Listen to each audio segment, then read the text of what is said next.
Survival tonight after a horrific crash on I-83 last month. On March 23rd, a tractor-trailer rear-ended a Subaru near the 13th Street exit. The crash left the car literally sandwiched in between that truck and another big rig. But the driver of the car survived with only minor injuries, and tonight he talked about the experience with our Chris Schaefer. He's live along 83 where the crash happened. Chris? Tom, I was out here that afternoon, and I think everyone who's seen that video has the same reaction I did. Utter shock that anyone could have survived. But Alan Pyrus did just that, and today we came along with him for a very special reunion. Surveying what's left of his Subaru. That was the most ungodly crash and noise I've ever heard in my life. Alan Pyrus remembers what he thought that day when he looked into his rear-view mirror. It was pretty clear that I wasn't going to be able to stop. He was coming at me at a good clip. A tractor-trailer slammed into Alan's car from behind, driving it into another big rig.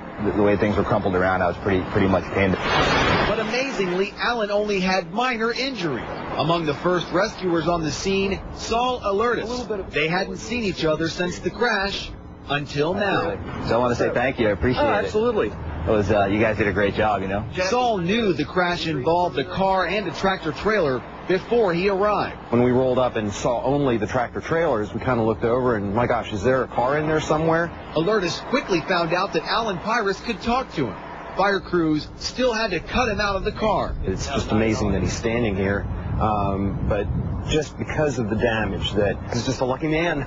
Lucky and well aware that if anything had happened differently that day, he could have been killed. So I definitely feel lucky. I feel like there's obviously a purpose that I'm here. I'm not sure what it is, but I'm not going to be lax trying to find out what that is. This is the third time Alan has visited the junkyard to see his car. The first time, an employee came out to meet him. He wanted to shake the hand of the luckiest man alive.